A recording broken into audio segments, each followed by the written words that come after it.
Game खेलना किसको पसंद नहीं है। इस ऑनलाइन की दुनिया में हर कोई गेम खेलना चाहता है। हर कोई अपने नेचुरल गेम जो होते हैं जैसे पबजी, बीजीएमआई, फ्री फायर, ऐसे बहुत सारे गेम्स हैं जो आज की दुनिया में लोग बहुत ही ज़्यादा खेलने रहे हैं और खेलने की कोशिश भी की जा रही है।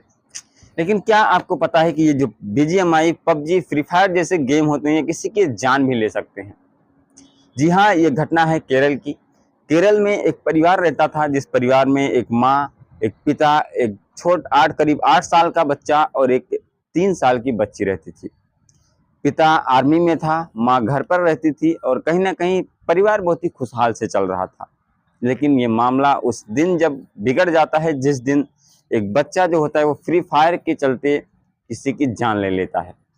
दरअसल इस घटना के पीछे कहानी ऐसी होती है कि एक पिता जो होता है वो आर्मी में होता है, वो बाहर ड्यूटी पर होता है। ड्यूटी के दौरान बार-बार जब वो माँ के पास फ़ोन कर रहा था, यानी अपनी पत्नी के पास फ़ोन कर रहा था, तो उसका जो बेटा होता है 8 साल का, वो बार-बार फ़ोन उठा रहा था और कहीं न कहीं सिर्फ़ यही कह रहा था कि माँ बाहर गई है, माँ यहाँ गई है, माँ वहाँ गई है, कहीं रिश्तेदारी में गई है। ऐसी-ऐसी चीज़ें जो है अपने पिता को बताया करता था। उस घर में कहीं न कहीं घर का काम चालू था, यानी कि घर बनाने का काम चालू था, तो कहीं न कहीं पिता को ये भी लगता है कि शायद माँ कहीं मिस्त्री को कुछ सामान लाने के लिए गई होगी, मिस्त्री के लिए, कि ताकि यहाँ पर मतलब कोई-कोई चीज़ें उसे लाने के लिए बाहर भी जाना पड़ता था। और इसी सिलसिले में करीब 3 से 4 दिन बीत जाते हैं। पिता बार-बार फ़ोन करता है और यही पूछता है कि माँ किधर गई? तो बेटा आसानी से कह देता है कि कहीं कहता है माँ बाहर गई है, कहीं कहता है माँ सामान लाने गई है, कहीं कहता है माँ बुआ के यहाँ, कहीं फूफा के यहाँ, ऐसे कहते रहता है। फिर पिता को कहीं न कहीं इस बात पर शक हो जाता है और अब पिता जो होता है वो काफ़ी परेशान हो जाता है। 10 दिन, 5 दिन, 3 दिन, ऐसा लगातार चीज़ें चल रही थी और उन 4 से 5 दिनों के अंदर पिता करीब 2000 से भी ज़्यादा फ़ोन कॉल्स कर चुका था। लेकिन उसी की जो बात होती है वो माँ से नहीं हो पाती है। एक दिन जब फ़ोन उठता भी है तो उसकी बेटी उठाती है और वो कहती है कि माँ बाज़ार गई है। सेम वही चीज़ रिपीट करती है और कहती है कि माँ बाज़ार गई है। अब कहीं न कहीं पिता के अंदर बहुत ही ज़्यादा उलझन सी पैदा हो जाती है और कहीं न कहीं ये सोच में पड़ जाता है कि इतने दिनों आखिर गुस्सा भी होती है, तो इतने दिनों तक ऐसा नहीं होता कि वो मुझसे बात ना करे। फिर जब वो अपने पड़ोसियों के पास फ़ोन करते हैं, फ़ोन करने के बाद जब पता लगाने की कोशिश करते हैं तो घर पर पड़ोसी आते हैं और उससे कहते हैं कि मतलब हमने बच्चे को आपके देखा तो है। वो कहीं न कहीं स्कूटी लेकर बैट के साथ जाता दिखा था सुबह 8 बजे। जब ये बात पिता सुनता है तो कहीं न कहीं हैरान रह जाता है, क्योंकि जो उसकी माँ थी वो उसे इससे पहले कभी भी स्कूटी नहीं देती थी कि बेटा तू बाहर जा या कहीं भी जा। अब उसका शक और भी बदल जाता है यकीन में और भी परेशान हो जाता है। फिर वो घरवालों से कहता है कि आप छानबीन करने की कोशिश करो, लेकिन वो जब घर के पास जाते हैं तो घर में ताला लगा हुआ होता है। तो इससे किसी को पता नहीं चल पाता कि आखिर हुआ क्या।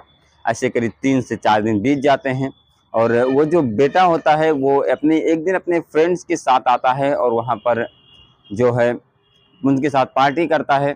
कुछ चीज़ें खाने-पीने की होती हैं, वहाँ पर खाता-पीता है, लेकिन जब उसका जो दोस्त होता है उसको कहीं न कहीं गंध की बदबू की जो है सुगंध आती है। तो अब वो बदबू के बारे में पूछता है कि आखिर यार तुम्हारे घर में इतनी बदबू सी कैसी आ रही है?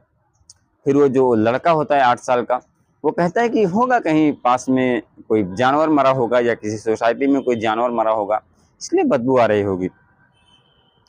फिर अब ऐसा करके जो होता है वो दोस्त होता है वो वहाँ से सुबह उठता है और चला जाता है।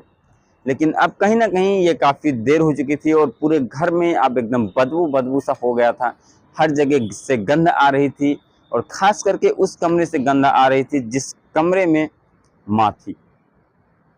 अब कहीं न कहीं जब ये गंध आनी शुरू होती है तो बेटा जो होता है वो अब शायद उसके अंदर ये सहनशीलता नहीं बचती कि अब वो इस टेस्ट को, इस मर्डर को छुपा सके।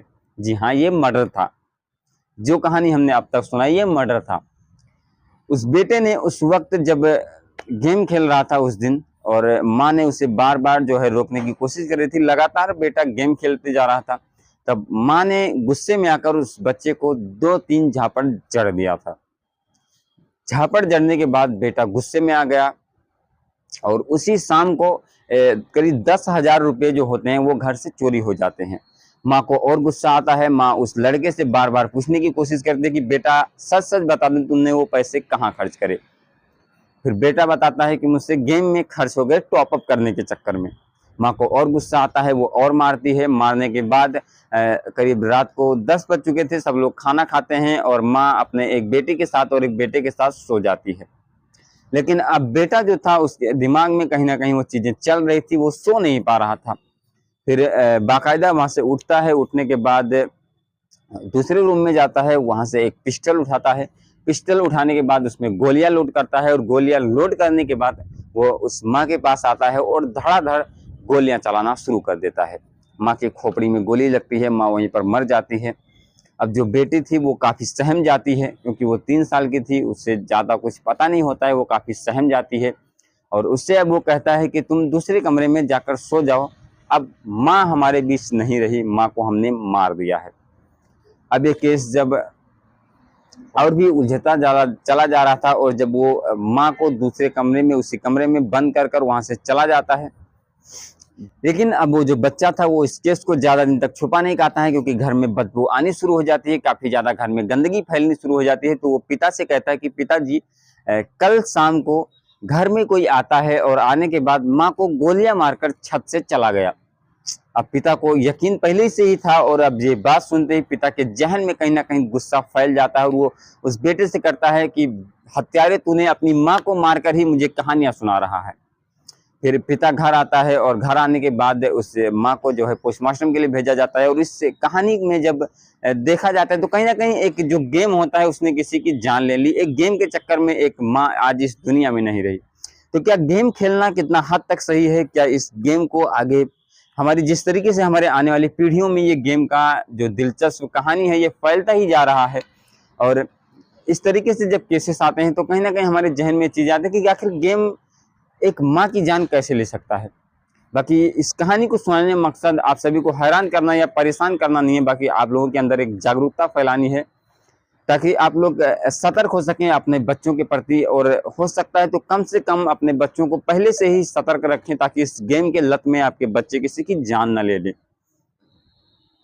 ताकि उस बच्चे को अब पुलिस ने अपने हिरासत में लिया है और लगातार उससे पूछताछ करने की कोशिश की जाएगी कि आखिर इसके पीछे किसी और का हाथ था या सिर्फ बच्चे का ही हाथ था। बाकी आप लोगों को अगर ऐसी और सच्ची घटनाएं सुननी पसंद है तो हमारे इस चैनल को सब्सक्राइब जरूर से कर लेना। सब्सक्राइब के बगल में एक बेल आइकन होगा, उसे भी प्रेस कर लेना ताकि हमारे सभी आने वाले वीडियोस के नोटिफिकेशन आप तक सबसे पहले पहुंच सके। तो चलिए मिलते हैं किसी नए वीडियो के साथ, तब तक के लिए जय हिंद, जय भारत।